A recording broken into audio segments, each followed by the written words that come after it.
Be honest for a second. Have you ever studied English for years, but when a real person talks to you, your brain just freezes? All the time.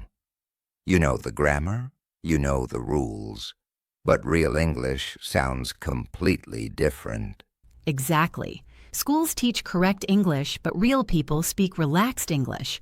And today, we're talking about real English people use every day, but schools almost never teach.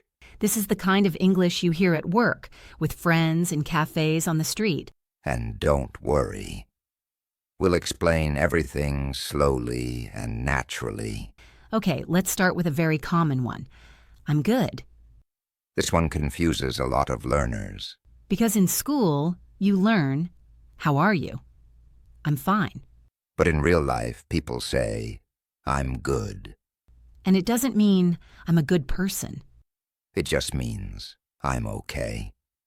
For example, do you want some coffee? I'm good, thanks. Or someone asks, how are you today? I'm good. A little tired, but good. Very natural, very real. Okay, next one. Hang on. People use this all the time.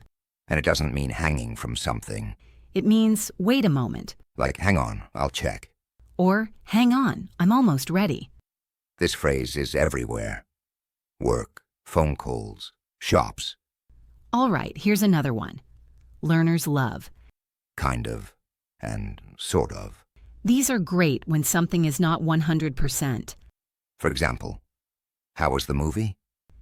It was kind of boring. Not terrible, just a little boring. Or, are you ready?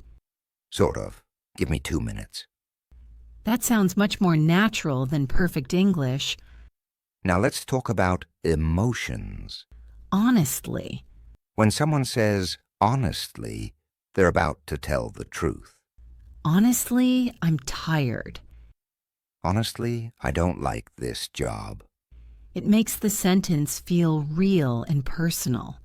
Okay, now let's talk about a tricky one. It's fine. Ah, yes. The most dangerous phrase in English. Because sometimes it's fine is not fine at all. It can mean, I accept it. Or, I don't want to talk about it. Or even, I'm not happy, but I'll stop here. The tone changes everything. It's fine. Very different from it's fine. Now let's imagine a real-life situation. You're late. In school, you might say, I apologize for my delay. But real people say, sorry, I'm running late. Or, sorry, traffic was crazy.